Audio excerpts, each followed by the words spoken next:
Nietzsche a révélé que le péché a été créé pour asservir l'âme. Vous êtes-vous déjà demandé pourquoi vous ressentez cette culpabilité inexplicable qui vous ronge de l'intérieur? Cette voix qui vous murmure constamment que vous n'êtes pas assez bien, que vos désirs sont mauvais, que votre nature même est corrompue. Et si je vous disais que cette prison mentale dans laquelle vous vivez n'a jamais été créée par une divinité, mais par des hommes qui avaient tout à gagner de votre souffrance? Si vous aimez les histoires qui révèlent les vérités cachées de notre monde, n'oubliez pas de vous abonner à cette chaîne pour ne rater aucun moment de révélation. Et dites-moi dans les commentaires, de quel pays regardez-vous cette vidéo et à quelle heure? Si vous regardez sur votre téléphone, un petit coup de pouce sur « J'aime » nous aiderait énormément à toucher plus de personnes avec ce message de libération. Friedrich Nietzsche, ce philosophe allemand du 19e siècle qui a osé regarder dans les abysses de la condition humaine, a découvert quelque chose de révolutionnaire et de terrifiant à la fois. Il a percé le secret le mieux gardé de l'histoire de l'humanité. Le concept de péché n'est pas une vérité universelle, mais l'arme la plus sophistiquée jamais créée pour contrôler les masses. Mais comment en sommes-nous arrivés là? Comment l'humanité a-t-elle accepté de porter ces chaînes invisibles? Pour comprendre cette manipulation millénaire, nous devons remonter aux origines même de notre civilisation et découvrir comment une révolution morale a transformé les hommes libres en esclaves consentants. La genèse de l'esclavage moral. Imaginez-vous dans l'Europe du 1er siècle après J.C. L'Empire romain domine le monde connu, mais quelque chose d'extraordinaire se passe dans ses marges. Une nouvelle religion naît, portée par des hommes et des femmes qui prêchent un message révolutionnaire. Les derniers seront les premiers, les faibles hériteront de la terre, la souffrance est une bénédiction. Mais attendez, n'y a-t-il pas quelque chose d'étrange dans ce message? Pourquoi une religion encouragerait-elle la faiblesse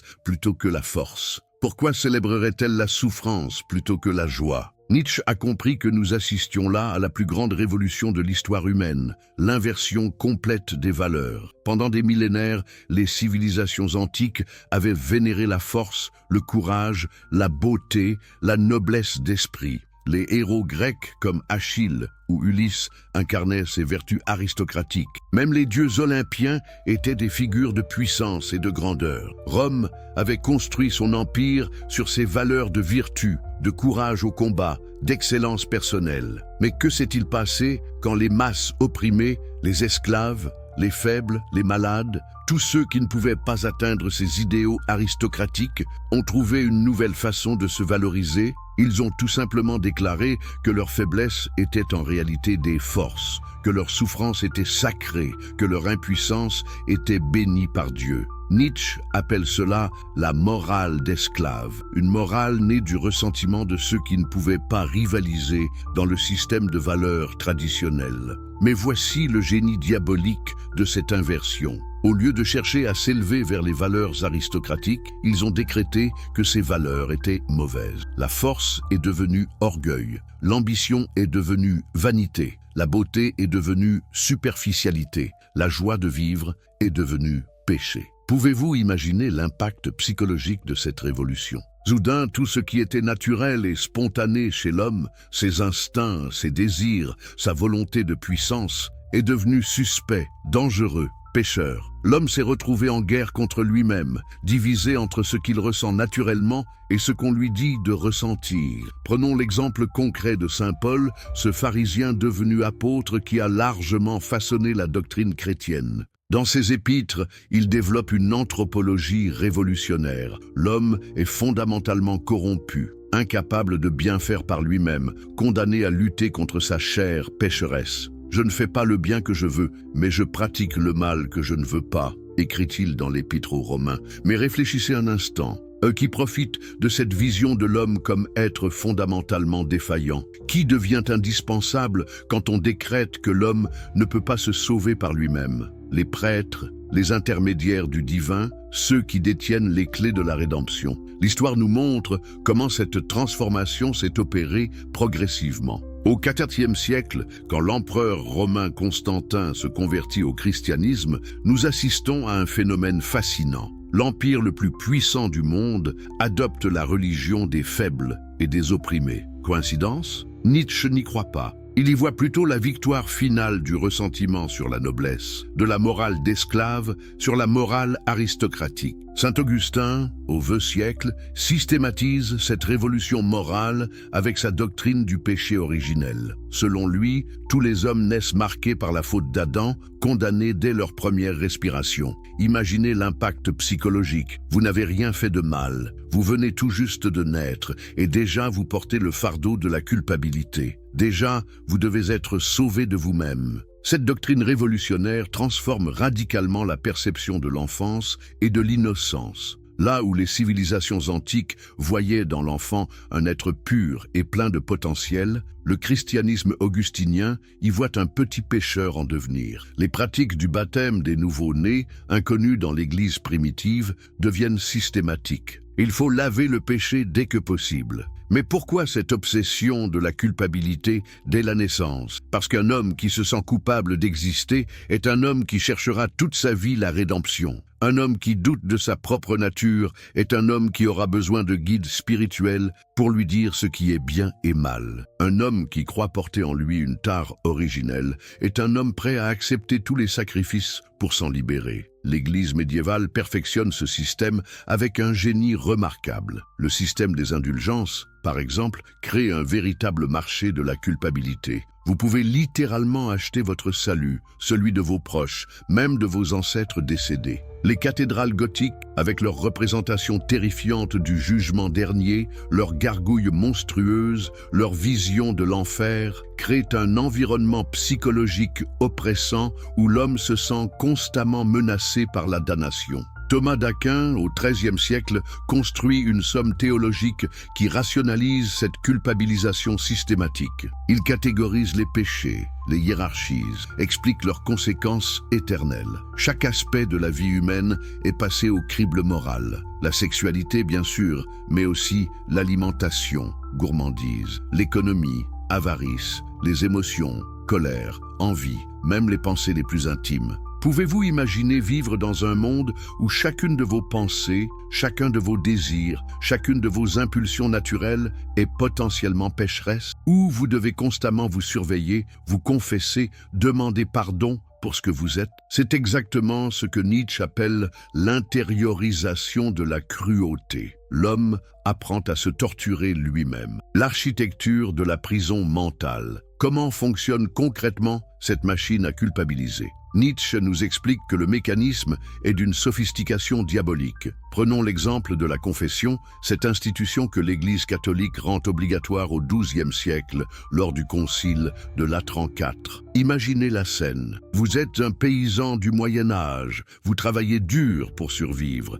et voilà qu'on vous oblige à venir raconter à un prêtre toutes vos mauvaises pensées, tous vos désirs impurs, toutes vos colères injustifiées. Non seulement vous devez révéler votre intimité la plus profonde, mais en plus, vous devez le faire en vous accusant vous-même, en vous définissant comme pécheur. Que se passe-t-il psychologiquement dans ce processus? Vous apprenez à surveiller vos propres pensées pour pouvoir les confesser. Vous développez une police intérieure qui vous observe constamment. Vous vous dédoublez. Il y a le vous qui ressent, désire et agit naturellement. Et il y a le vous juge qui évalue, condamne et culpabilise le premier. Mais voici le plus pervers. Après avoir confessé, après avoir reçu l'absolution, vous vous sentez momentanément libéré. Cette sensation de soulagement crée une dépendance psychologique. Vous avez besoin de confesser pour vous sentir bien, mais pour confesser, vous devez d'abord vous sentir coupable. Le système crée son propre besoin. L'histoire de l'Inquisition nous montre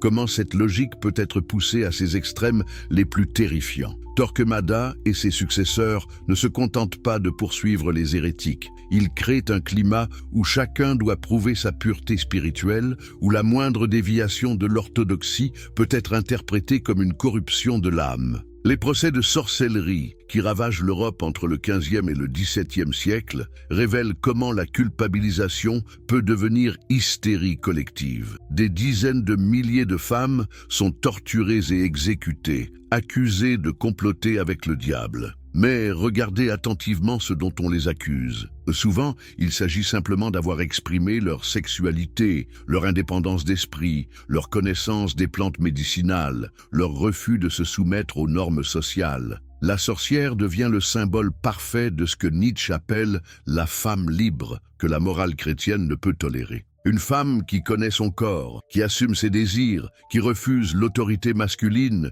qui détient un savoir indépendant de l'Église, voilà l'incarnation du péché selon cette logique. Mais l'Église ne se contente pas de s'attaquer au grand péché. Elle développe toute une science de la culpabilité quotidienne. Les manuels de confesseurs du Moyen-Âge et de la Renaissance sont des catalogues impressionnants de tout ce qui peut être considéré comme péché. Rire pendant la messe, penser à l'argent pendant la prière, ressentir du plaisir en mangeant, avoir des pensées sexuelles même dans le mariage. Saint Jérôme, ce père de l'Église du IVe siècle, écrit par exemple que même dans le mariage, la passion sexuelle est pécheresse. L'idéal chrétien devient la virginité perpétuelle, et ceux qui ne peuvent l'atteindre doivent au moins s'efforcer de minimiser leur chute. Le plaisir sexuel, cette force vitale fondamentale, devient l'ennemi numéro 1 de l'âme. Pouvez-vous mesurer l'impact psychologique de ces enseignements? Des générations entières grandissent en apprenant que leur corps est un piège, que leurs instincts sont des tentations,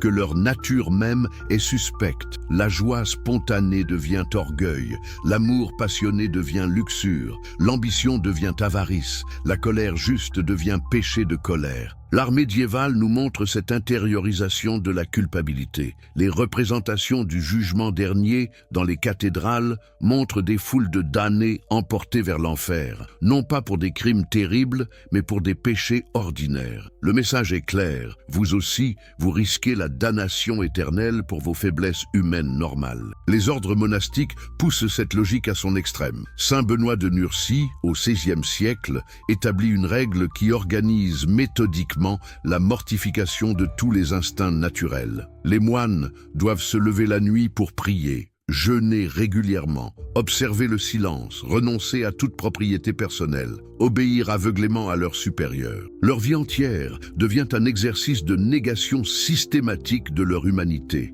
Mais voici ce que Nietzsche trouve particulièrement révélateur. Ces pratiques de mortification créent des états psychologiques particuliers. Visions extatiques, sensations de communication divine, sentiment d'être choisi par Dieu. L'ascète développe une forme de névrose religieuse qu'il interprète comme sainteté. Cette psychologie de l'ascète fascine Nietzsche parce qu'elle révèle comment l'homme peut apprendre à jouir de sa propre souffrance, comment il peut transformer sa mutilation psychologique en sentiment de supériorité spirituelle. L'ascète devient le modèle du saint, celui qui a réussi à tuer en lui tout ce qui est naturel et vivant. Saint François d'Assise, figure emblématique du XIIIe siècle, illustre parfaitement cette logique. Il renonce à la richesse de sa famille, épouse d'âme pauvreté, se mortifie jusqu'à développer les stigmates du Christ. Les foules l'admirent précisément parce qu'il incarne le renoncement total à la vie terrestre. Il devient saint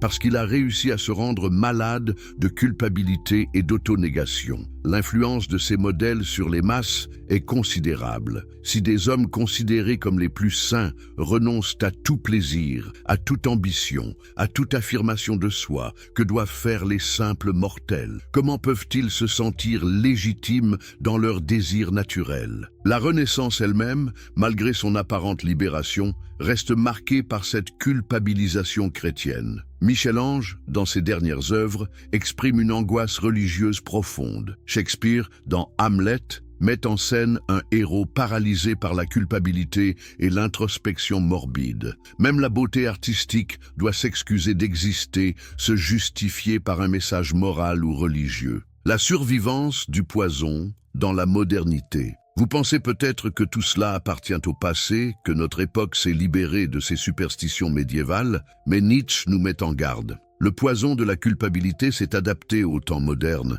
Il a muté pour survivre dans un monde sécularisé. Regardez autour de vous, ne reconnaissez-vous pas les mêmes mécanismes à l'œuvre ? La culpabilité écologique qui vous fait honte de prendre l'avion, de manger de la viande, d'avoir des enfants. La culpabilité sociale qui vous fait vous excuser d'exister si vous appartenez à certaines catégories. la culpabilité consumériste qui transforme chaque achat en dilemme moral. Prenons l'exemple de la révolution industrielle au XIXe siècle. Quand les ouvriers commencent à revendiquer de meilleures conditions de travail, que leur répond-on? Que la souffrance au travail est leur croix à porter, que l'acceptation de leurs conditions est une vertu chrétienne, que la révolte contre l'ordre social est un péché d'orgueil.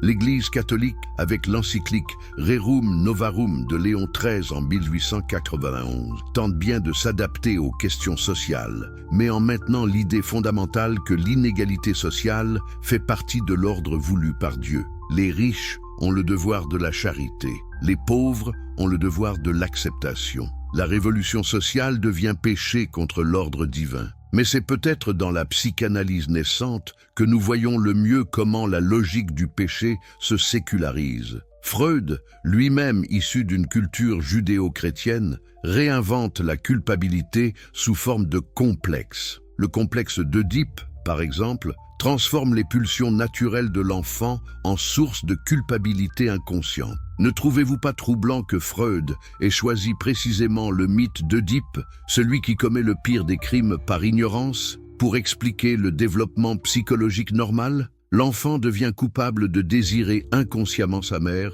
et de vouloir éliminer son père rival. Des pulsions parfaitement naturelles dans le développement sont transformées en complexes pathologiques. La psychanalyse crée ainsi un nouveau clergé, les analystes qui détiennent les clés de l'interprétation de nos actes inconscients. Comme les confesseurs d'autrefois, ils nous apprennent à fouiller dans nos pensées les plus intimes pour y débusquer les traces de nos complexes. Comme dans la confession, nous devons payer pour révéler nos secrets les plus honteux à un supposé expert de l'âme humaine. L'existentialisme du XXe siècle, avec Kierkegaard puis Sartre, réinvente l'angoisse chrétienne sous forme d'angoisse existentielle. Nous sommes condamnés à être libres. Nous portons le poids terrible de nos choix. Nous sommes responsables non seulement de nos actes, mais de l'humanité entière. La liberté devient un fardeau écrasant plutôt qu'une joie. Regardez comment les idéologies totalitaires du XXe siècle reprennent ces mécanismes de culpabilisation. Le communisme soviétique crée ses autocritiques, où l'individu doit confesser publiquement ses déviations idéologiques. Le nazisme développe une culpabilité raciale, où certains groupes sont déclarés intrinsèquement coupables d'exister. Dans les deux cas, nous retrouvons la même logique. L'individu est défini par sa culpabilité, il doit chercher la rédemption auprès de l'autorité suprême. Mais c'est peut-être dans notre époque contemporaine que cette évolution est la plus frappante. Les réseaux sociaux créent une nouvelle forme de confession publique permanente où chacun doit justifier ses opinions, ses goûts, ses choix de vie. Un simple « j'aime » peut devenir source de culpabilité si l'on découvre que l'auteur du contenu a tenu des propos problématiques années auparavant. La cancel culture reproduit fidèlement les mécanismes de l'Inquisition, fouiller dans le passé de l'accusé, interpréter ses paroles dans le sens le plus défavorable, exiger une confession publique et des excuses, puis décider si la rédemption est possible ou si l'exclusion sociale définitive s'impose. Observez comment nous parlons de privilèges aujourd'hui. Être né homme, blanc, hétérosexuel, dans un pays développé devient une forme de péché originel dont il faut se repentir en permanence. Comme dans le christianisme traditionnel, vous portez une culpabilité que vous n'avez pas choisie, liée à votre naissance même. Cette nouvelle morale crée ses propres saints et ses propres pécheurs. Les saints sont ceux qui renoncent à leurs privilèges, qui s'excusent constamment d'exister, qui consacrent leur vie à expier leur culpabilité sociale. Les pécheurs sont ceux qui osent encore revendiquer leur désir naturel, leur identité spontanée, leur droit au bonheur personnel.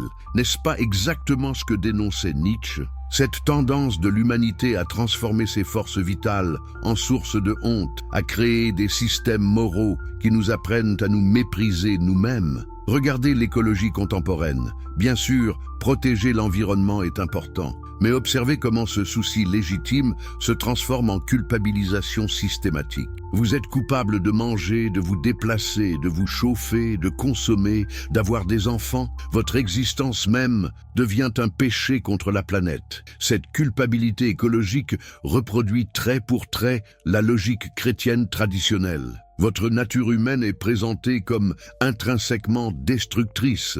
Vous devez renoncer à vos plaisirs naturels pour éviter la catastrophe apocalyptique. Des experts vous disent ce que vous devez faire pour votre salut écologique. Vous devez avoir foi en leurs prédictions et accepter les sacrifices qu'ils vous imposent. Même la science, qui était censée nous libérer des superstitions religieuses, devient parfois un nouveau dogme générateur de culpabilité. Combien de fois entendons-nous la science dit que, suivie d'une injonction morale, la blouse blanche remplace la soutane, mais le mécanisme d'autorité morale reste le même. Et que dire de la culpabilité consumériste? Nous vivons dans une société qui nous pousse constamment à consommer, puis nous culpabilise de le faire. Vous devez acheter pour faire tourner l'économie, mais vous devez avoir honte de vos achats futiles. Vous devez réussir socialement, mais vous devez vous excuser de votre réussite. Cette contradiction permanente entre l'incitation et la culpabilisation crée exactement le type de personnalité que décrit Nietzsche. L'homme moderne, tiraillé entre ses pulsions naturelles et sa mauvaise conscience, incapable de jouir pleinement de ses plaisirs, mais incapable aussi de les abandonner complètement, vers la libération de l'âme. Alors, comment sortir de cette prison mentale millénaire? Comment redevenir des êtres humains libres après tant de siècles de conditionnement? Nietzsche ne nous propose pas seulement un diagnostic, il nous montre aussi le chemin de la guérison. Sa première intuition révolutionnaire est celle-ci. Nous devons réapprendre à dire oui à la vie, pas à une vie édulcorée, moralisée, épurée de tout ce qui dérange, mais à la vie dans sa totalité, avec ses joies et ses souffrances, ses beautés et ses laideurs, ses créations et ses destructions. Avez-vous déjà observé un enfant qui découvre le monde? Il ne se demande pas si son émerveillement devant un papillon est moralement acceptable. Il ne se culpabilise pas d'avoir faim ou sommeil. Il ne s'excuse pas d'exister. Il dit oui, spontanément, à tout ce qui l'entoure. C'est cette innocence primordiale que nous devons reconquérir. Mais attention, Nietzsche ne prône pas un retour naïf à l'état de nature. Il ne s'agit pas de devenir des brutes sans conscience. Il s'agit de créer une nouvelle forme de conscience, libérée de la culpabilité, mais non pas de la responsabilité. Il appelle cela par-delà bien et mal, non pas l'absence de toute morale, mais une morale créée par nous-mêmes plutôt qu'imposée de l'extérieur. Prenez l'exemple de Goethe, que Nietzsche admire profondément. Voilà un homme qui a embrassé tous les aspects de l'existence, la science et la poésie, la politique et l'art, l'amour et l'amitié, les voyages et l'étude. Il n'a pas cherché à se mutiler spirituellement pour plaire à une morale extérieure. Il a créé sa propre éthique, basée sur l'épanouissement de toutes ses facultés. Ou regardez les artistes de la Renaissance comme Léonard de Vinci. Ils ne se contentaient pas d'un domaine de compétences. Ils exploraient l'anatomie et la peinture, l'ingénierie et la philosophie, l'art et la science. Ils incarnaient ce que Nietzsche appelle la volonté de puissance, non pas la volonté de dominer les autres, mais la volonté de développer toute leur potentialité. Cette volonté de puissance est peut-être le concept le plus mal compris de Nietzsche. Il ne s'agit pas de chercher le pouvoir sur autrui, mais de chercher à devenir la meilleure version de soi-même. C'est l'élan vital qui pousse l'artiste à créer, le chercheur à découvrir, l'amoureux à aimer, l'aventurier à explorer. Mais cette force vitale, la morale du péché, l'a systématiquement étouffée. Elle nous a appris à nous méfier de nos élans spontanés, à brider nos ambitions, à diminuer nos rêves. Elle a fait de l'humilité une vertu suprême, là où Nietzsche voit une mutilation de l'âme. Comment retrouver cette force vitale? D'abord, en cessant de nous juger selon les critères qu'on nous a imposés. Quand vous ressentez de la culpabilité, demandez-vous qui profite de cette culpabilité? Qui m'a enseigné que ceci était mal? Souvent, vous découvrirez que votre honte sert les intérêts de ceux qui vous l'ont inculqué. Ensuite, en réapprenant à faire confiance à vos instincts, votre corps sait souvent mieux que votre mental ce qui vous fait du bien. Votre intuition perçoit souvent des vérités que votre raison conditionnée refuse de voir. Vos émotions spontanées sont souvent plus justes que vos calculs moraux. Cela ne signifie pas devenir égoïste ou insensible aux autres. Au contraire, un être humain épanoui qui ne porte pas le fardeau de la culpabilité est naturellement plus généreux, plus créatif, plus aimant. C'est de nos blessures non guéries que naissent la méchanceté et la destructivité. L'histoire nous montre d'ailleurs que les périodes les plus créatives de l'humanité correspondent souvent au moment où la culpabilité morale se relâche. La Renaissance, les Lumières, le romantisme, la Belle Époque, autant de périodes où les artistes, les penseurs, les inventeurs osent explorer de nouveaux territoires sans se demander d'abord si c'est bien ou mal. À l'inverse, les époques dominées par la culpabilité morale sont souvent stériles créativement. L'art devient propagande, la science devient dogme, la philosophie devient théologie. L'esprit humain, bridé par la peur du péché, perd sa capacité d'innovation et d'exploration. Nietzsche nous propose donc une révolution personnelle, devenir les créateurs de nos propres valeurs. Plutôt que de nous demander « est-ce que c'est bien ou mal ?» selon la morale traditionnelle, nous devrions nous demander « est-ce que cela me fait grandir? Est-ce que cela développe mes capacités? Est-ce que cela me rend plus vivant ?» Cette approche ne mène pas au chaos moral, comme le craignent ceux qui ont peur de la liberté. Elle mène au contraire à une responsabilité plus profonde, car nous devenons responsables non seulement de nos actes, mais de la création même des critères selon lesquels nous jugeons ces actes. Un homme libre au sens nietzschéen n'est pas un homme qui fait n'importe quoi. C'est un homme qui choisit consciemment ses valeurs et assume pleinement les conséquences de ses choix. C'est un homme qui n'a plus besoin qu'on lui dise ce qui est bien ou mal, parce qu'il a développé sa propre boussole intérieure. Cette libération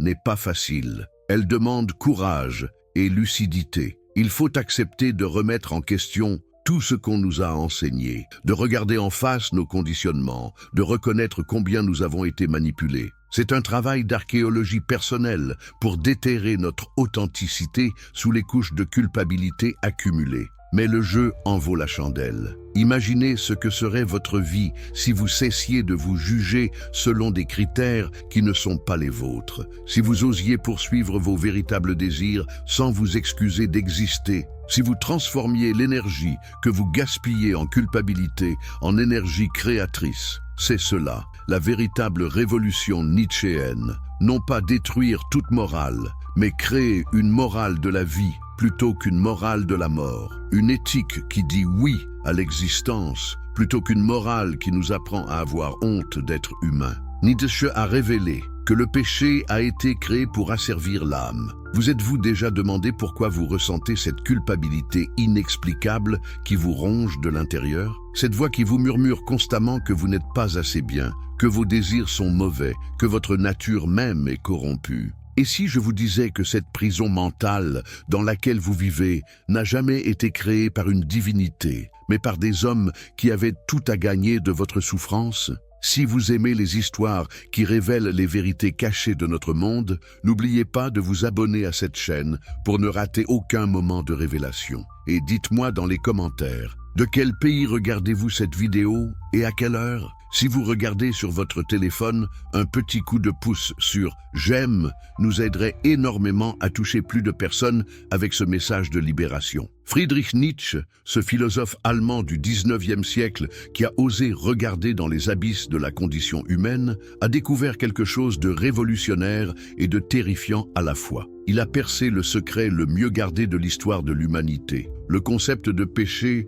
n'est pas une vérité universelle, mais l'arme la plus sophistiquée jamais créée pour contrôler les masses. Mais comment en sommes-nous arrivés là? Comment l'humanité a-t-elle accepté de porter ces chaînes invisibles? Pour comprendre cette manipulation millénaire, nous devons remonter aux origines même de notre civilisation et découvrir comment une révolution morale a transformé les hommes libres en esclaves consentants. La genèse de l'esclavage moral. Imaginez-vous dans l'Europe du 1er siècle après J.C. L'Empire romain domine le monde connu, mais quelque chose d'extraordinaire se passe dans ses marges. Une nouvelle religion naît, portée par des hommes et des femmes qui prêchent un message révolutionnaire. Les derniers seront les premiers, les faibles hériteront de la terre, la souffrance est une bénédiction. Mais attendez, n'y a-t-il pas quelque chose d'étrange dans ce message? Pourquoi une religion encouragerait-elle la faiblesse plutôt que la force? Pourquoi célébrerait-elle la souffrance plutôt que la joie? Nietzsche a compris que nous assistions là à la plus grande révolution de l'histoire humaine,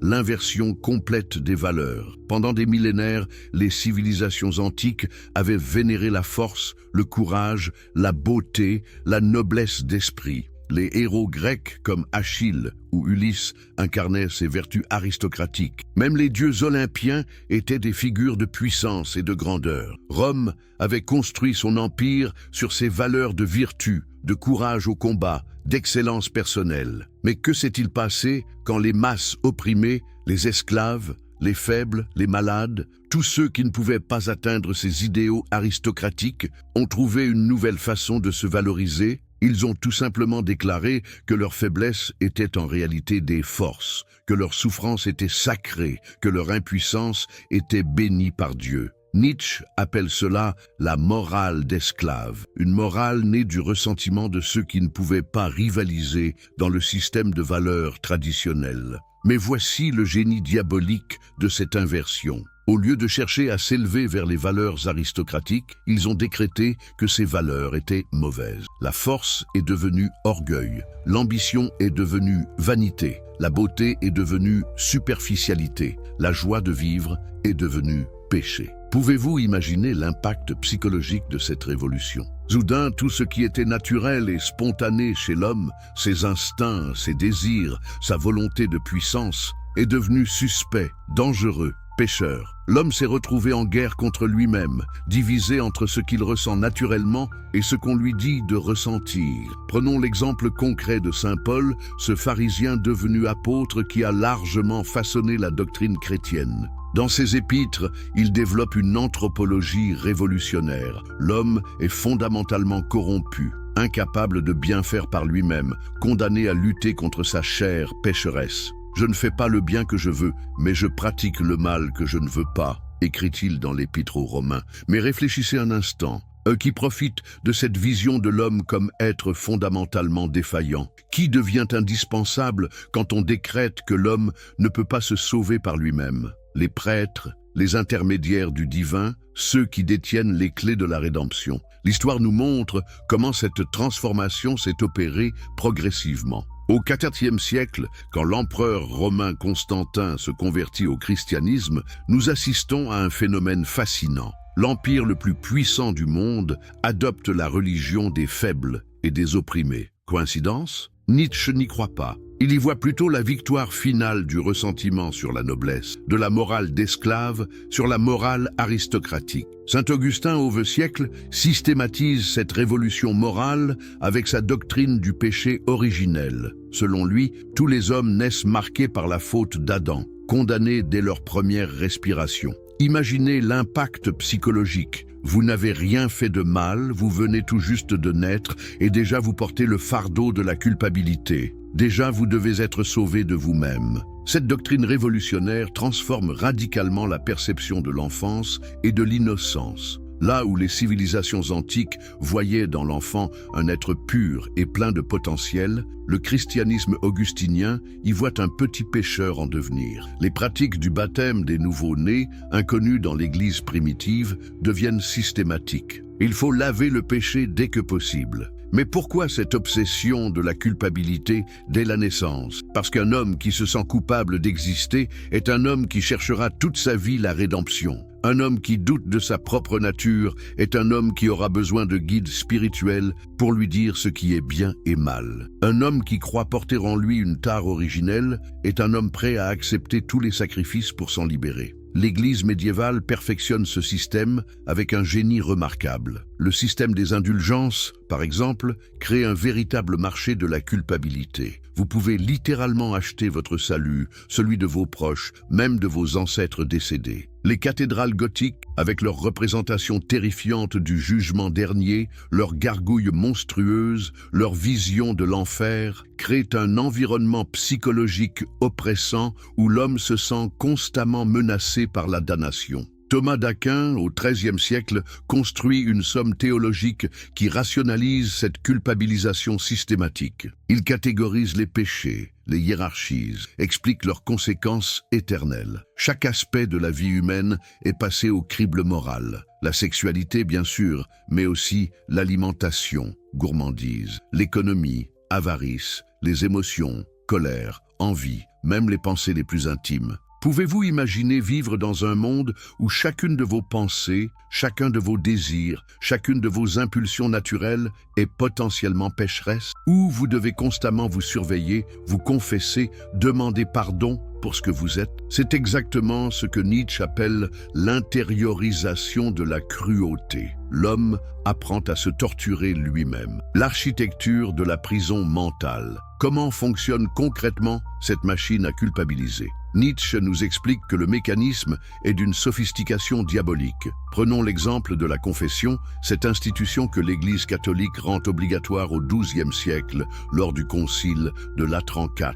Imaginez la scène. Vous êtes un paysan du Moyen Âge, vous travaillez dur pour survivre, et voilà qu'on vous oblige à venir raconter à un prêtre toutes vos mauvaises pensées, tous vos désirs impurs, toutes vos colères injustifiées. Non seulement vous devez révéler votre intimité la plus profonde, mais en plus, vous devez le faire en vous accusant vous-même, en vous définissant comme pécheur. Que se passe-t-il psychologiquement dans ce processus? Vous apprenez à surveiller vos propres pensées pour pouvoir les confesser. Vous développez une police intérieure qui vous observe constamment. Vous vous dédoublez. Il y a le vous qui ressent, désire et agit naturellement. Et il y a le vous juge qui évalue, condamne et culpabilise le premier. Mais voici le plus pervers. Après avoir confessé, après avoir reçu l'absolution, vous vous sentez momentanément libéré. Cette sensation de soulagement crée une dépendance psychologique. Vous avez besoin de confesser pour vous sentir bien, mais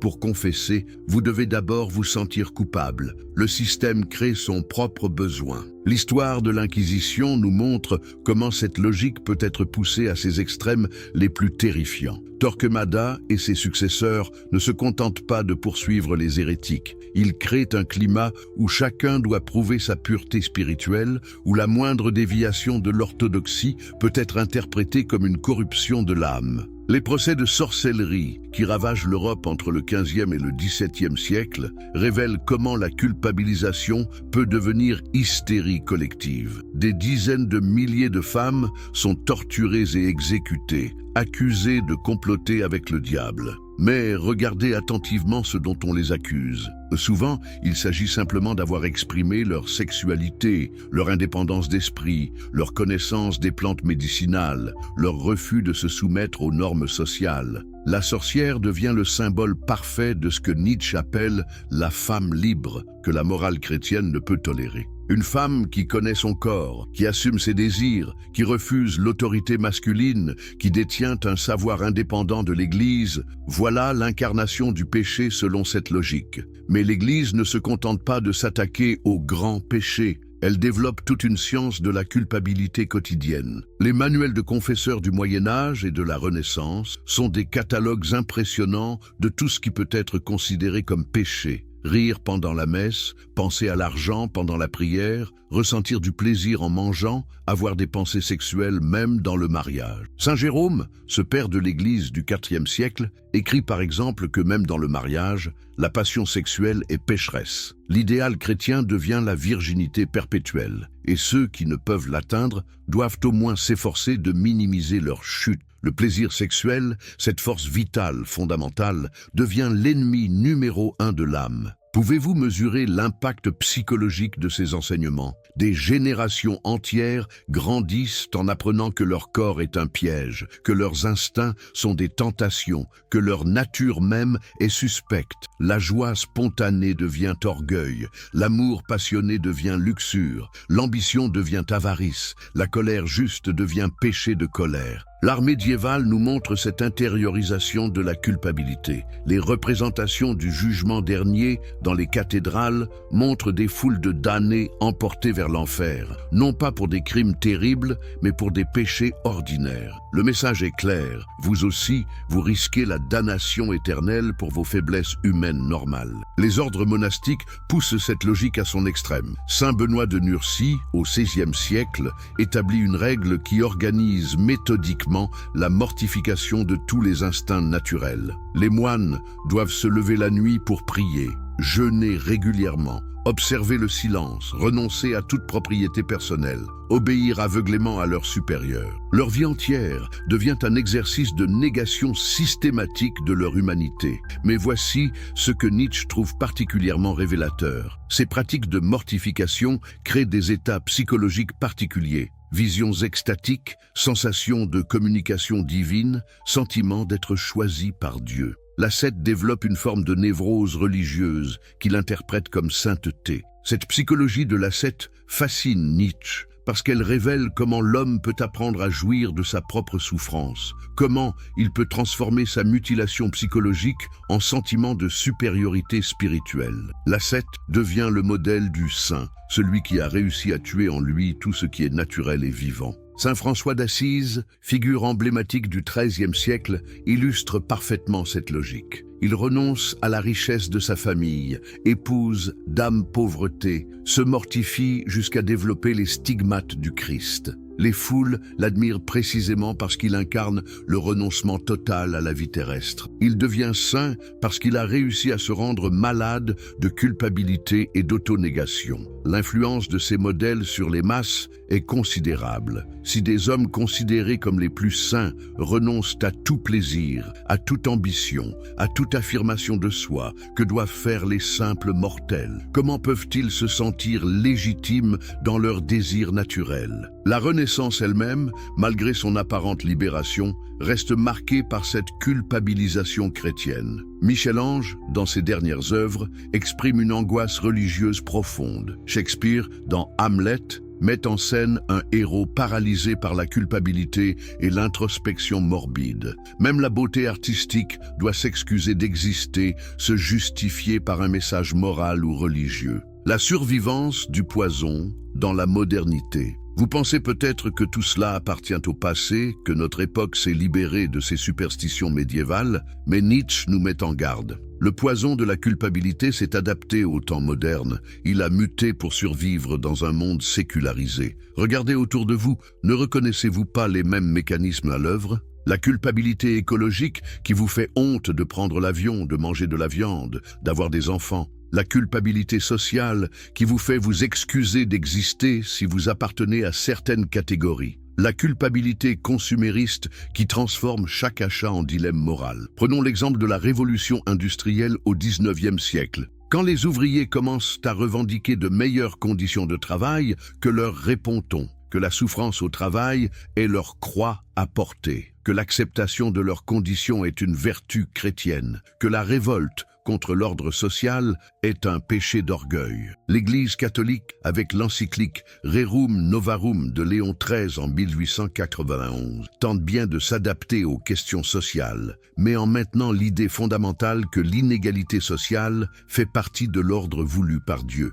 Les riches ont le devoir de la charité, les pauvres ont le devoir de l'acceptation. La révolution sociale devient péché contre l'ordre divin. Mais c'est peut-être dans la psychanalyse naissante que nous voyons le mieux comment la logique du péché se sécularise. Freud, lui-même issu d'une culture judéo-chrétienne, réinvente la culpabilité sous forme de complexe. Le complexe d'Œdipe, par exemple, transforme les pulsions naturelles de l'enfant en source de culpabilité inconsciente. Ne trouvez-vous pas troublant que Freud ait choisi précisément le mythe d'Œdipe, celui qui commet le pire des crimes par ignorance, pour expliquer le développement psychologique normal? L'enfant devient coupable de désirer inconsciemment sa mère et de vouloir éliminer son père rival. Des pulsions parfaitement naturelles dans le développement sont transformées en complexes pathologiques. La psychanalyse crée ainsi un nouveau clergé. Les analystes qui détiennent les clés de l'interprétation de nos actes inconscients. Comme les confesseurs d'autrefois, ils nous apprennent à fouiller dans nos pensées les plus intimes pour y débusquer les traces de nos complexes. Comme dans la confession, nous devons payer pour révéler nos secrets les plus honteux à un supposé expert de l'âme humaine. L'existentialisme du XXe siècle, avec Kierkegaard puis Sartre, réinvente l'angoisse chrétienne sous forme d'angoisse existentielle. Nous sommes condamnés à être libres. Nous portons le poids terrible de nos choix. Nous sommes responsables non seulement de nos actes, mais de l'humanité entière. La liberté devient un fardeau écrasant plutôt qu'une joie. Regardez comment les idéologies totalitaires du XXe siècle reprennent ces mécanismes de culpabilisation. Le communisme soviétique crée ses autocritiques, où l'individu doit confesser publiquement ses déviations idéologiques. Le nazisme développe une culpabilité raciale, où certains groupes sont déclarés intrinsèquement coupables d'exister. Dans les deux cas, nous retrouvons la même logique. L'individu est défini par sa culpabilité, il doit chercher la rédemption auprès de l'autorité suprême. Mais c'est peut-être dans notre époque contemporaine que cette évolution est la plus frappante. Les réseaux sociaux créent une nouvelle forme de confession publique permanente où chacun doit justifier ses opinions, ses goûts, ses choix de vie. Un simple « j'aime » peut devenir source de culpabilité si l'on découvre que l'auteur du contenu a tenu des propos problématiques années auparavant. La cancel culture reproduit fidèlement les mécanismes de l'Inquisition, fouiller dans le passé de l'accusé, interpréter ses paroles dans le sens le plus défavorable, exiger une confession publique et des excuses, puis décider si la rédemption est possible ou si l'exclusion sociale définitive s'impose. Observez comment nous parlons de privilèges aujourd'hui. Être né homme, blanc, hétérosexuel, dans un pays développé devient une forme de péché originel dont il faut se repentir en permanence. Comme dans le christianisme traditionnel, vous portez une culpabilité que vous n'avez pas choisie, liée à votre naissance même. Cette nouvelle morale crée ses propres saints et ses propres pécheurs. Les saints sont ceux qui renoncent à leurs privilèges, qui s'excusent constamment d'exister, qui consacrent leur vie à expier leur culpabilité sociale. Les pécheurs sont ceux qui osent encore revendiquer leur désir naturel, leur identité spontanée, leur droit au bonheur personnel. N'est-ce pas exactement ce que dénonçait Nietzsche ? Cette tendance de l'humanité à transformer ses forces vitales en source de honte, à créer des systèmes moraux qui nous apprennent à nous mépriser nous-mêmes. Regardez l'écologie contemporaine. Bien sûr, protéger l'environnement est important, mais observez comment ce souci légitime se transforme en culpabilisation systématique. Vous êtes coupable de manger, de vous déplacer, de vous chauffer, de consommer, d'avoir des enfants. Votre existence même devient un péché contre la planète. Cette culpabilité écologique reproduit trait pour trait la logique chrétienne traditionnelle. Votre nature humaine est présentée comme intrinsèquement destructrice. Vous devez renoncer à vos plaisirs naturels pour éviter la catastrophe apocalyptique. Des experts vous disent ce que vous devez faire pour votre salut écologique. Vous devez avoir foi en leurs prédictions et accepter les sacrifices qu'ils vous imposent. Même la science, qui était censée nous libérer des superstitions religieuses, devient parfois un nouveau dogme générateur de culpabilité. Combien de fois entendons-nous la science dit que, suivie d'une injonction morale, la blouse blanche remplace la soutane, mais le mécanisme d'autorité morale reste le même. Et que dire de la culpabilité consumériste? Nous vivons dans une société qui nous pousse constamment à consommer, puis nous culpabilise de le faire. Vous devez acheter pour faire tourner l'économie, mais vous devez avoir honte de vos achats futiles. Vous devez réussir socialement, mais vous devez vous excuser de votre réussite. Cette contradiction permanente entre l'incitation et la culpabilisation crée exactement le type de personnalité que décrit Nietzsche. L'homme moderne, tiraillé entre ses pulsions naturelles et sa mauvaise conscience, incapable de jouir pleinement de ses plaisirs, mais incapable aussi de les abandonner complètement, vers la libération de l'âme. Alors, comment sortir de cette prison mentale millénaire? Comment redevenir des êtres humains libres après tant de siècles de conditionnement? Nietzsche ne nous propose pas seulement un diagnostic, il nous montre aussi le chemin de la guérison. Sa première intuition révolutionnaire est celle-ci. Nous devons réapprendre à dire oui à la vie, pas à une vie édulcorée, moralisée, épurée de tout ce qui dérange, mais à la vie dans sa totalité, avec ses joies et ses souffrances, ses beautés et ses laideurs, ses créations et ses destructions. Avez-vous déjà observé un enfant qui découvre le monde? Il ne se demande pas si son émerveillement devant un papillon est moralement acceptable. Il ne se culpabilise pas d'avoir faim ou sommeil. Il ne s'excuse pas d'exister. Il dit oui, spontanément, à tout ce qui l'entoure. C'est cette innocence primordiale que nous devons reconquérir. Mais attention, Nietzsche ne prône pas un retour naïf à l'état de nature. Il ne s'agit pas de devenir des brutes sans conscience. Il s'agit de créer une nouvelle forme de conscience, libérée de la culpabilité, mais non pas de la responsabilité. Il appelle cela par-delà bien et mal, non pas l'absence de toute morale, mais une morale créée par nous-mêmes plutôt qu'imposée de l'extérieur. Prenez l'exemple de Goethe, que Nietzsche admire profondément. Voilà un homme qui a embrassé tous les aspects de l'existence, la science et la poésie, la politique et l'art, l'amour et l'amitié, les voyages et l'étude. Il n'a pas cherché à se mutiler spirituellement pour plaire à une morale extérieure. Il a créé sa propre éthique, basée sur l'épanouissement de toutes ses facultés. Ou regardez les artistes de la Renaissance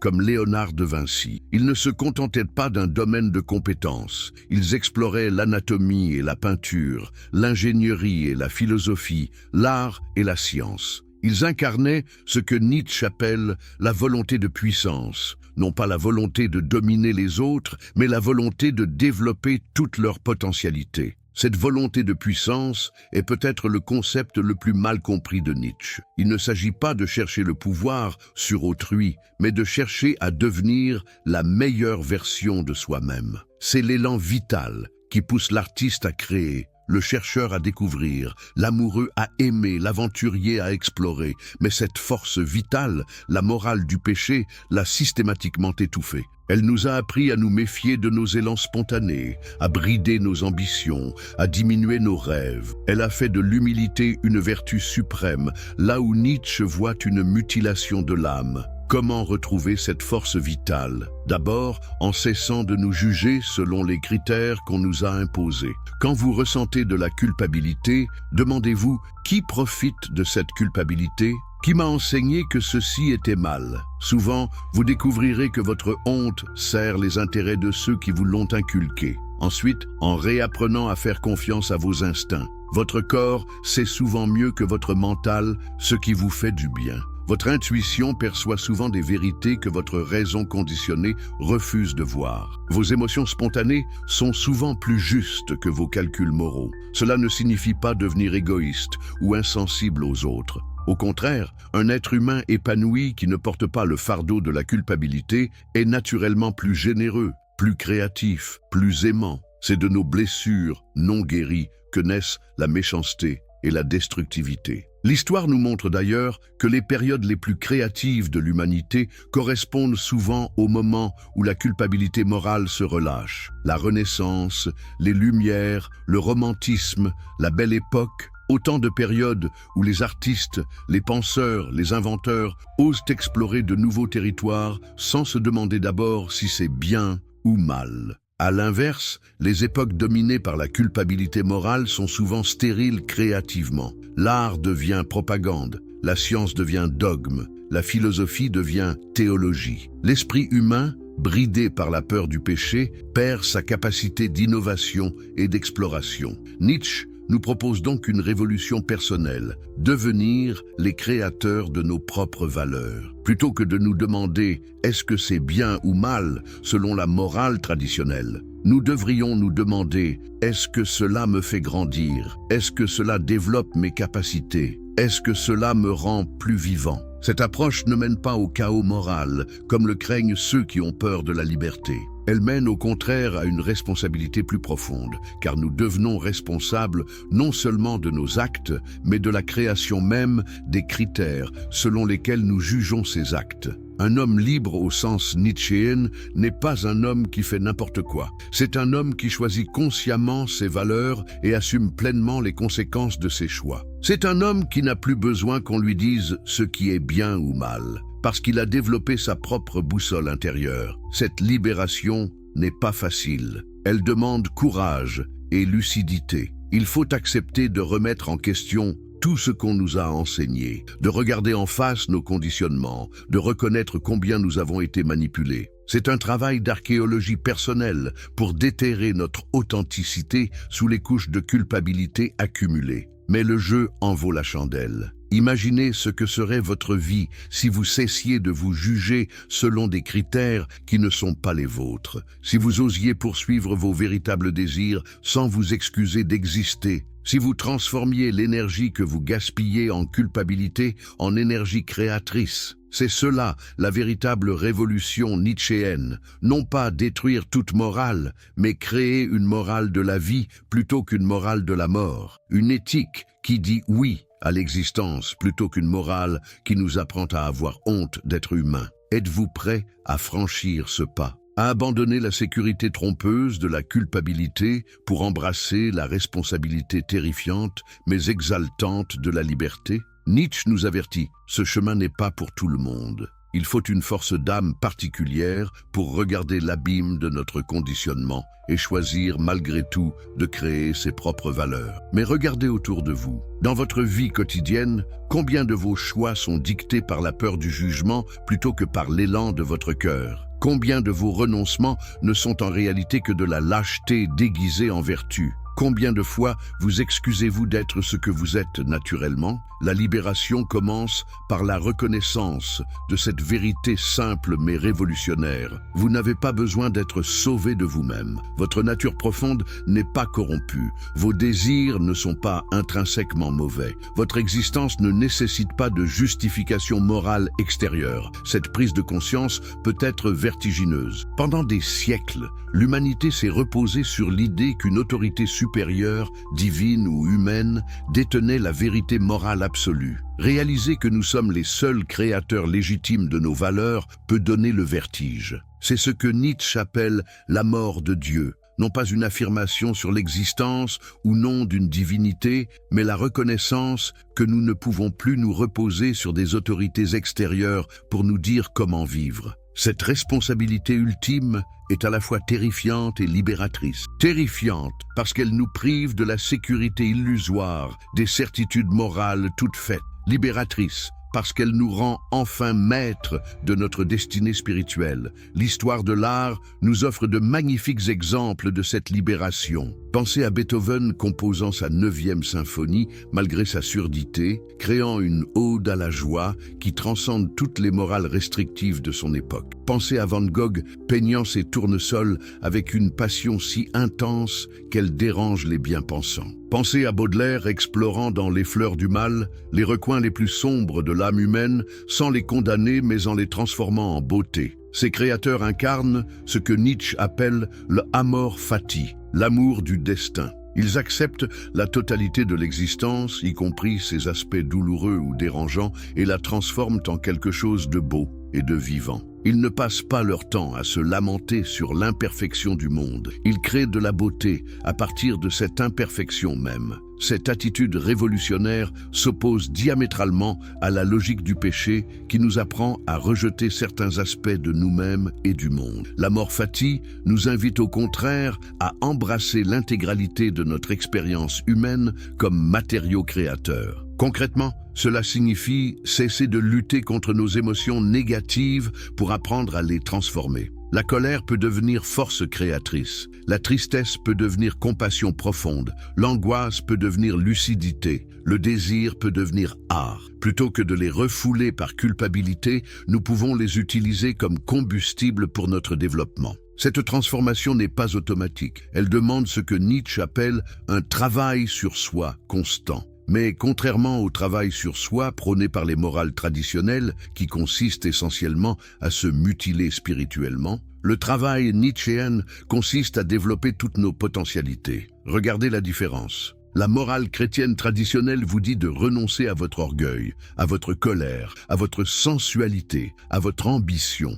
La morale nietzschéenne vous dit de transformer votre orgueil en fierté créatrice, votre colère en énergie révolutionnaire, votre sensualité en art de vivre, votre ambition en volonté d'excellence. Dans le premier cas, vous vous diminuez. Dans le second, vous vous développez. Dans le premier cas, vous devenez moins humain. Dans le second, vous devenez plus humain. Cette différence fondamentale explique pourquoi Nietzsche parle d'une humanité future, d'un type d'homme qui n'existe pas encore massivement. L'homme qui a dépassé la culpabilité morale pour créer ses propres valeurs. Il l'appelle le Übermensch. non pas le surhomme au sens de supériorité sur les autres, mais l'homme qui a surmonté sa condition d'esclave moral. Cet homme libre n'est pas un égoïste indifférent aux autres. Au contraire, libéré de ses propres chaînes intérieures, il peut véritablement aimer, créer, donner. Ses relations avec autrui ne sont plus empoisonnées par la culpabilité, le ressentiment ou la manipulation morale.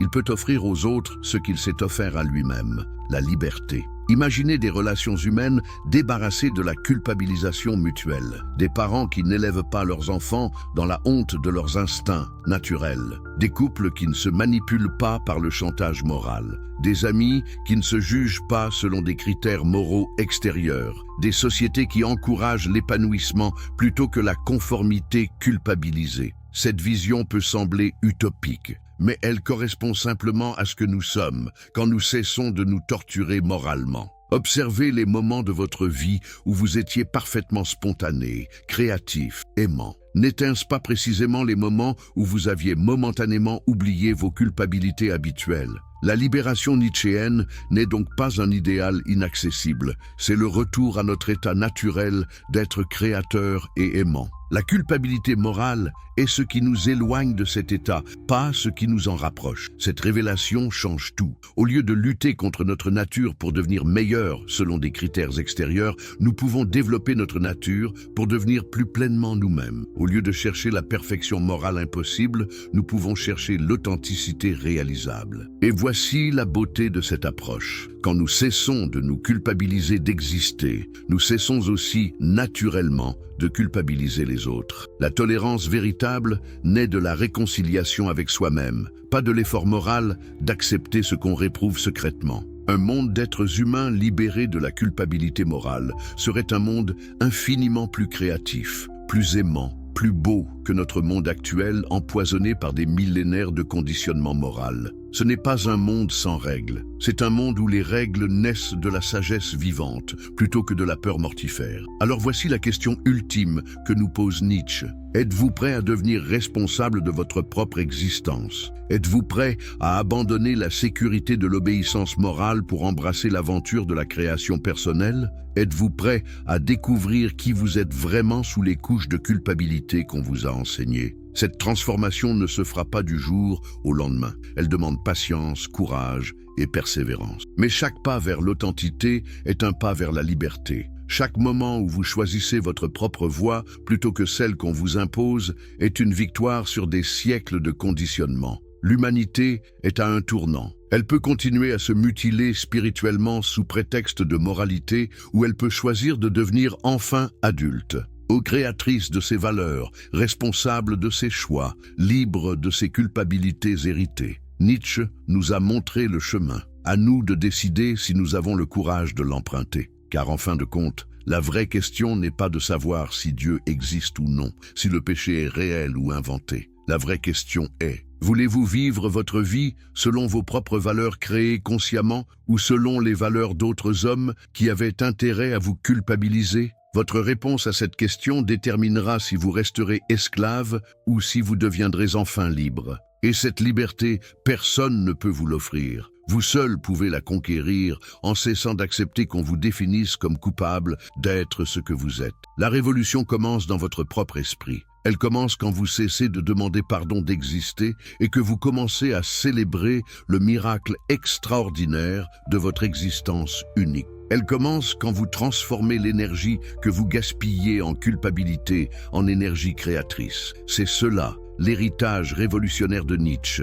Nous apprendre que nous sommes les créateurs légitimes de notre propre humanité, que nous n'avons pas besoin d'être sauvés de nous-mêmes, que la vie est assez belle et assez riche pour mériter d'être vécue pleinement, sans excuses et sans regrets. Alors, de quel pays regardez-vous cette révélation? À quelle heure prenez-vous conscience que vous pourriez être libre? Et surtout, qu'allez-vous faire de cette liberté extraordinaire qui vous attend? L'histoire de l'humanité se réécrit à chaque instant où un être humain choisit sa propre voie. Votre libération personnelle contribue à la libération collective. En vous affranchissant de la culpabilité morale, vous offrez aux autres la permission de faire de même. C'est peut-être cela, finalement, le véritable message d'espoir de Nietzsche. Nous ne sommes pas condamnés à répéter éternellement les erreurs de nos ancêtres. Nous pouvons créer une humanité nouvelle, libérée des chaînes invisibles de la culpabilité, capable enfin de dire oui à la vie dans toute sa splendeur créatrice. Cette humanité libre, vous pouvez en être l'un des artisans. En commençant par vous libérer vous-même, vous participez à cette révolution silencieuse qui transformera peut-être l'espèce humaine. Car, au bout du compte, l'évolution de l'humanité dépend de notre capacité individuelle et collective à dépasser nos conditionnements pour devenir enfin ce que nous sommes vraiment, des créateurs libres et responsables de notre propre destinée. Nietzsche a révélé que le péché a été créé pour asservir l'âme. Vous êtes-vous déjà demandé pourquoi vous ressentez cette culpabilité inexplicable qui vous ronge de l'intérieur? Cette voix qui vous murmure constamment que vous n'êtes pas assez bien, que vos désirs sont mauvais, que votre nature même est corrompue. Et si je vous disais que cette prison mentale dans laquelle vous vivez n'a jamais été créée par une divinité, mais par des hommes qui avaient tout à gagner de votre souffrance? Si vous aimez les histoires qui révèlent les vérités cachées de notre monde, n'oubliez pas de vous abonner à cette chaîne pour ne rater aucun moment de révélation. Et dites-moi dans les commentaires, de quel pays regardez-vous cette vidéo et à quelle heure? Si vous regardez sur votre téléphone, un petit coup de pouce sur « J'aime » nous aiderait énormément à toucher plus de personnes avec ce message de libération. Friedrich Nietzsche, ce philosophe allemand du 19e siècle qui a osé regarder dans les abysses de la condition humaine, a découvert quelque chose de révolutionnaire et de terrifiant à la fois. Il a percé le secret le mieux gardé de l'histoire de l'humanité. Le concept de péché n'est pas une vérité universelle, mais l'arme la plus sophistiquée jamais créée pour contrôler les masses. Mais comment en sommes-nous arrivés là? Comment l'humanité a-t-elle accepté de porter ces chaînes invisibles? Pour comprendre cette manipulation millénaire, nous devons remonter aux origines même de notre civilisation et découvrir comment une révolution morale a transformé les hommes libres en esclaves consentants. La genèse de l'esclavage moral. Imaginez-vous dans l'Europe du 1er siècle après J.C. L'Empire romain domine le monde connu, mais quelque chose d'extraordinaire se passe dans ses marges. Une nouvelle religion naît, portée par des hommes et des femmes qui prêchent un message révolutionnaire. Les derniers seront les premiers, les faibles hériteront de la terre, la souffrance est une bénédiction. Mais attendez, n'y a-t-il pas quelque chose d'étrange dans ce message? Pourquoi une religion encouragerait-elle la faiblesse plutôt que la force? Pourquoi célébrerait-elle la souffrance plutôt que la joie? Nietzsche a compris que nous assistions là à la plus grande révolution de l'histoire humaine, l'inversion complète des valeurs. Pendant des millénaires, les civilisations antiques avaient vénéré la force, le courage, la beauté, la noblesse d'esprit. Les héros grecs comme Achille ou Ulysse incarnaient ces vertus aristocratiques. Même les dieux olympiens étaient des figures de puissance et de grandeur. Rome avait construit son empire sur ces valeurs de vertu, de courage au combat, d'excellence personnelle. Mais que s'est-il passé quand les masses opprimées, les esclaves, les faibles, les malades, tous ceux qui ne pouvaient pas atteindre ces idéaux aristocratiques ont trouvé une nouvelle façon de se valoriser? Ils ont tout simplement déclaré que leur faiblesse était en réalité des forces, que leur souffrance était sacrée, que leur impuissance était bénie par Dieu. Nietzsche appelle cela la morale d'esclave, une morale née du ressentiment de ceux qui ne pouvaient pas rivaliser dans le système de valeurs traditionnel. Mais voici le génie diabolique de cette inversion. Au lieu de chercher à s'élever vers les valeurs aristocratiques, ils ont décrété que ces valeurs étaient mauvaises. La force est devenue orgueil, l'ambition est devenue vanité, la beauté est devenue superficialité, la joie de vivre est devenue péché. Pouvez-vous imaginer l'impact psychologique de cette révolution? Soudain, tout ce qui était naturel et spontané chez l'homme, ses instincts, ses désirs, sa volonté de puissance, est devenu suspect, dangereux, pécheur. L'homme s'est retrouvé en guerre contre lui-même, divisé entre ce qu'il ressent naturellement et ce qu'on lui dit de ressentir. Prenons l'exemple concret de saint Paul, ce pharisien devenu apôtre qui a largement façonné la doctrine chrétienne. Dans ses épîtres, il développe une anthropologie révolutionnaire. L'homme est fondamentalement corrompu, incapable de bien faire par lui-même, condamné à lutter contre sa chair pécheresse. « Je ne fais pas le bien que je veux, mais je pratique le mal que je ne veux pas », écrit-il dans l'Épître aux Romains. Mais réfléchissez un instant. Qui profite de cette vision de l'homme comme être fondamentalement défaillant? Qui devient indispensable quand on décrète que l'homme ne peut pas se sauver par lui-même? Les prêtres, les intermédiaires du divin, ceux qui détiennent les clés de la rédemption. L'histoire nous montre comment cette transformation s'est opérée progressivement. Au IVe siècle, quand l'empereur romain Constantin se convertit au christianisme, nous assistons à un phénomène fascinant. L'empire le plus puissant du monde adopte la religion des faibles et des opprimés. Coïncidence? Nietzsche n'y croit pas. Il y voit plutôt la victoire finale du ressentiment sur la noblesse, de la morale d'esclave sur la morale aristocratique. Saint Augustin, au XXe siècle, systématise cette révolution morale avec sa doctrine du péché originel. Selon lui, tous les hommes naissent marqués par la faute d'Adam, condamnés dès leur première respiration. Imaginez l'impact psychologique. Vous n'avez rien fait de mal. Vous venez tout juste de naître et déjà vous portez le fardeau de la culpabilité. Déjà, vous devez être sauvé de vous-même. Cette doctrine révolutionnaire transforme radicalement la perception de l'enfance et de l'innocence. Là où les civilisations antiques voyaient dans l'enfant un être pur et plein de potentiel, le christianisme augustinien y voit un petit pécheur en devenir. Les pratiques du baptême des nouveaux-nés, inconnues dans l'Église primitive, deviennent systématiques. Il faut laver le péché dès que possible. Mais pourquoi cette obsession de la culpabilité dès la naissance? Parce qu'un homme qui se sent coupable d'exister est un homme qui cherchera toute sa vie la rédemption. Un homme qui doute de sa propre nature est un homme qui aura besoin de guides spirituels pour lui dire ce qui est bien et mal. Un homme qui croit porter en lui une tare originelle est un homme prêt à accepter tous les sacrifices pour s'en libérer. L'Église médiévale perfectionne ce système avec un génie remarquable. Le système des indulgences, par exemple,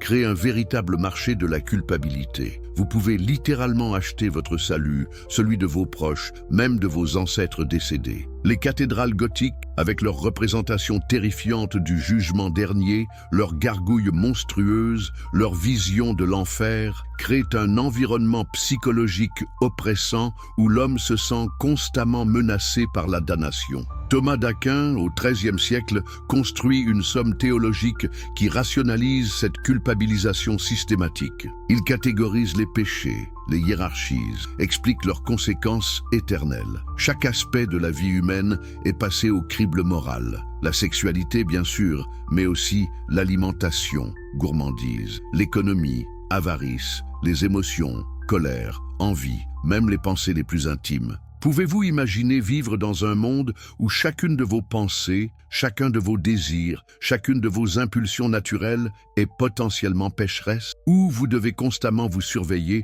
vous confesser, demander pardon pour ce que vous êtes? C'est exactement ce que Nietzsche appelle l'intériorisation de la cruauté. L'homme apprend à se torturer lui-même. L'architecture de la prison mentale. Comment fonctionne concrètement cette machine à culpabiliser? Nietzsche nous explique que le mécanisme est d'une sophistication diabolique. Prenons l'exemple de la confession, cette institution que l'Église catholique rend obligatoire au XIIe siècle lors du concile de Latran IV.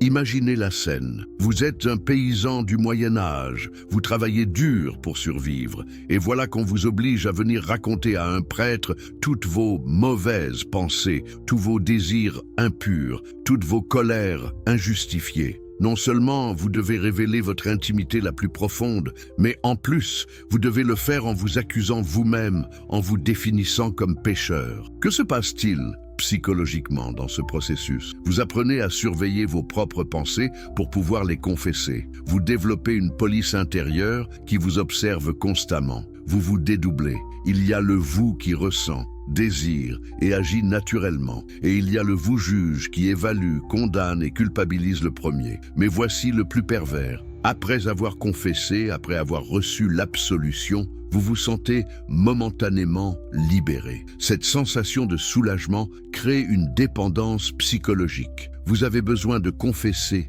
pour vous sentir bien, mais pour confesser, vous devez d'abord vous sentir coupable. Le système crée son propre besoin. L'histoire de l'Inquisition nous montre comment cette logique peut être poussée à ses extrêmes les plus terrifiants. Torquemada et ses successeurs ne se contentent pas de poursuivre les hérétiques. Ils créent un climat où chacun doit prouver sa pureté spirituelle, où la moindre déviation de l'orthodoxie peut être interprétée comme une corruption de l'âme. Les procès de sorcellerie qui ravagent l'Europe entre le XVe et le XVIIe siècle révèlent comment la culpabilisation peut devenir hystérie collective. Des dizaines de milliers de femmes sont torturées et exécutées, accusées de comploter avec le diable. Mais regardez attentivement ce dont on les accuse. Souvent, il s'agit simplement d'avoir exprimé leur sexualité, leur indépendance d'esprit, leur connaissance des plantes médicinales, leur refus de se soumettre aux normes sociales. La sorcière devient le symbole parfait de ce que Nietzsche appelle la femme libre, que la morale chrétienne ne peut tolérer. Une femme qui connaît son corps, qui assume ses désirs, qui refuse l'autorité masculine, qui détient un savoir indépendant de l'Église, voilà l'incarnation du péché selon cette logique. Mais l'Église ne se contente pas de s'attaquer au grand péché. Elle développe toute une science de la culpabilité quotidienne. Les manuels de confesseurs du Moyen-Âge et de la Renaissance sont des catalogues impressionnants de tout ce qui peut être considéré comme péché. Rire pendant la messe, penser à l'argent pendant la prière, ressentir du plaisir en mangeant, avoir des pensées sexuelles même dans le mariage. Saint Jérôme, ce père de l'Église du IVe siècle, écrit par exemple que même dans le mariage, la passion sexuelle est pécheresse. L'idéal chrétien devient la virginité perpétuelle, et ceux qui ne peuvent l'atteindre doivent au moins s'efforcer de minimiser leur chute. Le plaisir sexuel, cette force vitale fondamentale, devient l'ennemi numéro 1 de l'âme.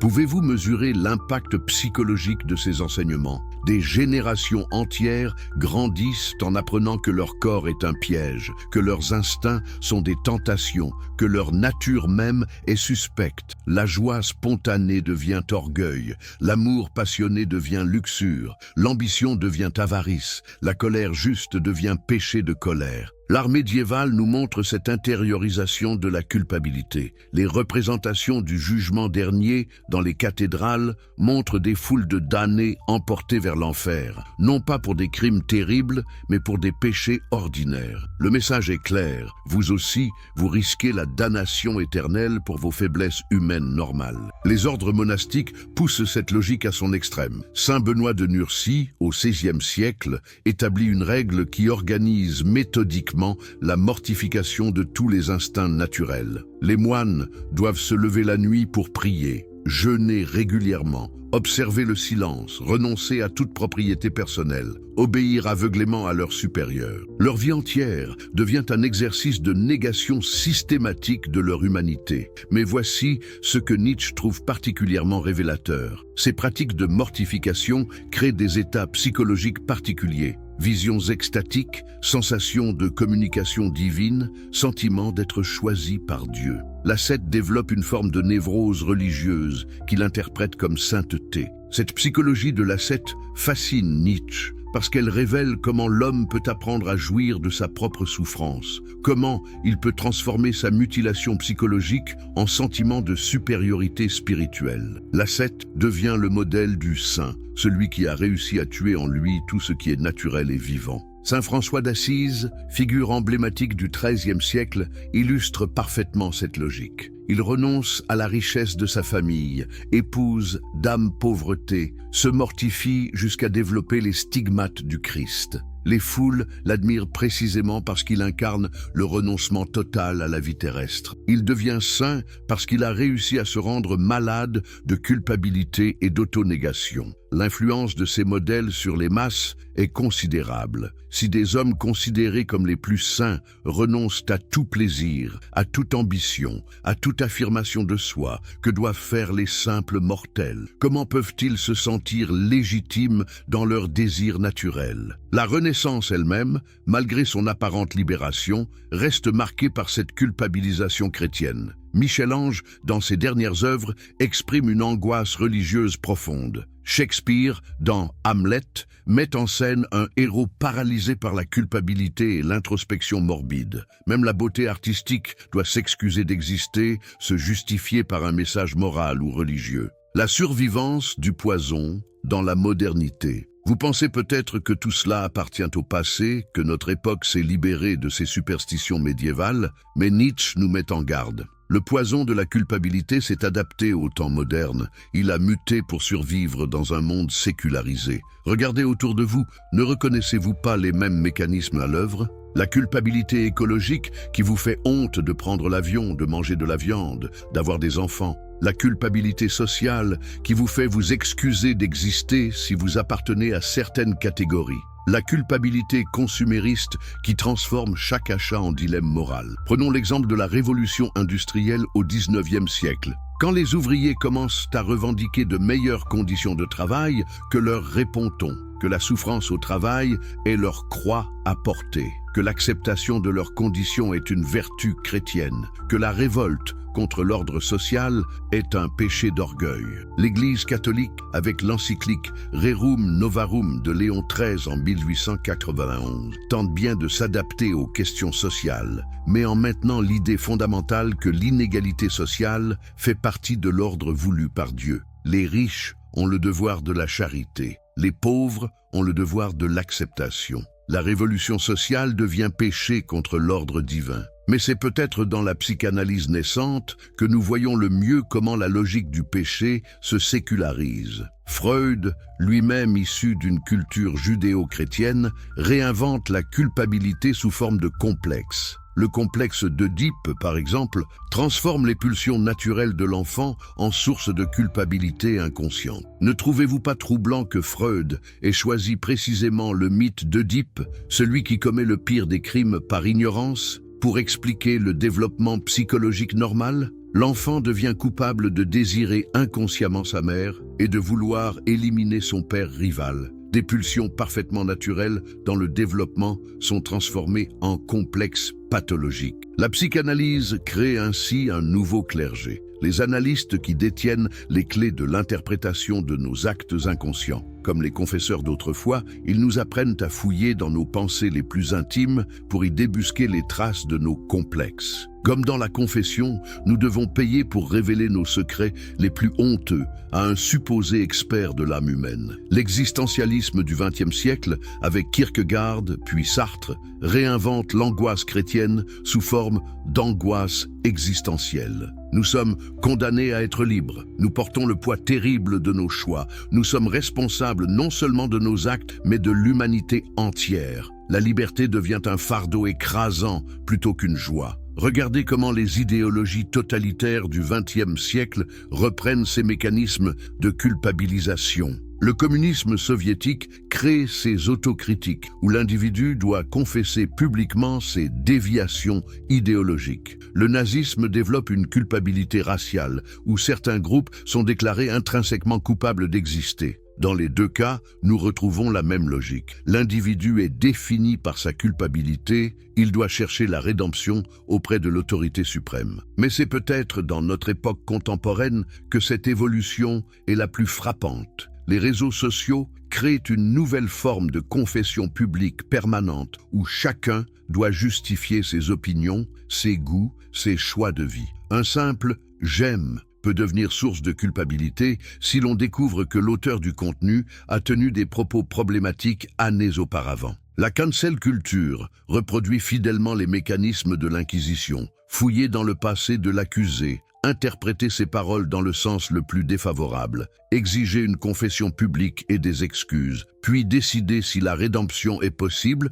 ou si l'exclusion sociale définitive s'impose. Observez comment nous parlons de privilèges aujourd'hui. Être né homme, blanc, hétérosexuel, dans un pays développé devient une forme de péché originel dont il faut se repentir en permanence. Comme dans le christianisme traditionnel, vous portez une culpabilité que vous n'avez pas choisie, liée à votre naissance même. Cette nouvelle morale crée ses propres saints et ses propres pécheurs. Les saints sont ceux qui renoncent à leurs privilèges, qui s'excusent constamment d'exister, qui consacrent leur vie à expier leur culpabilité sociale. Les pécheurs sont ceux qui osent encore revendiquer leur désir naturel, leur identité spontanée, leur droit au bonheur personnel. N'est-ce pas exactement ce que dénonçait Nietzsche ? Cette tendance de l'humanité à transformer ses forces vitales en source de honte, à créer des systèmes moraux qui nous apprennent à nous mépriser nous-mêmes. Regardez l'écologie contemporaine. Bien sûr, protéger l'environnement est important, mais observez comment ce souci légitime se transforme en culpabilisation systématique. Vous êtes coupable de manger, de vous déplacer, de vous chauffer, de consommer, d'avoir des enfants. Votre existence même devient un péché contre la planète. Cette culpabilité écologique reproduit trait pour trait la logique chrétienne traditionnelle. Votre nature humaine est présentée comme intrinsèquement destructrice. Vous devez renoncer à vos plaisirs naturels pour éviter la catastrophe apocalyptique. Des experts vous disent ce que vous devez faire pour votre salut écologique. Vous devez avoir foi en leurs prédictions et accepter les sacrifices qu'ils vous imposent. Même la science, qui était censée nous libérer des superstitions religieuses, devient parfois un nouveau dogme générateur de culpabilité. Combien de fois entendons-nous la science dit que, suivie d'une injonction morale, la blouse blanche remplace la soutane, mais le mécanisme d'autorité morale reste le même. Et que dire de la culpabilité consumériste? Nous vivons dans une société qui nous pousse constamment à consommer, puis nous culpabilise de le faire. Vous devez acheter pour faire tourner l'économie, mais vous devez avoir honte de vos achats futiles. Vous devez réussir socialement, mais vous devez vous excuser de votre réussite. Cette contradiction permanente entre l'incitation et la culpabilisation crée exactement le type de personnalité que décrit Nietzsche. L'homme moderne, tiraillé entre ses pulsions naturelles et sa mauvaise conscience, incapable de jouir pleinement de ses plaisirs, mais incapable aussi de les abandonner complètement, vers la libération de l'âme. Alors, comment sortir de cette prison mentale millénaire? Comment redevenir des êtres humains libres après tant de siècles de conditionnement? Nietzsche ne nous propose pas seulement un diagnostic, il nous montre aussi le chemin de la guérison. Sa première intuition révolutionnaire est celle-ci. Nous devons réapprendre à dire oui à la vie, pas à une vie édulcorée, moralisée, épurée de tout ce qui dérange, mais à la vie dans sa totalité, avec ses joies et ses souffrances, ses beautés et ses laideurs, ses créations et ses destructions. Avez-vous déjà observé un enfant qui découvre le monde? Il ne se demande pas si son émerveillement devant un papillon est moralement acceptable. Il ne se culpabilise pas d'avoir faim ou sommeil. Il ne s'excuse pas d'exister. Il dit oui, spontanément, à tout ce qui l'entoure. C'est cette innocence primordiale que nous devons reconquérir. Mais attention, Nietzsche ne prône pas un retour naïf à l'état de nature. Il ne s'agit pas de devenir des brutes sans conscience. Il s'agit de créer une nouvelle forme de conscience, libérée de la culpabilité, mais non pas de la responsabilité. Il appelle cela par-delà bien et mal, non pas l'absence de toute morale, mais une morale créée par nous-mêmes plutôt qu'imposée de l'extérieur.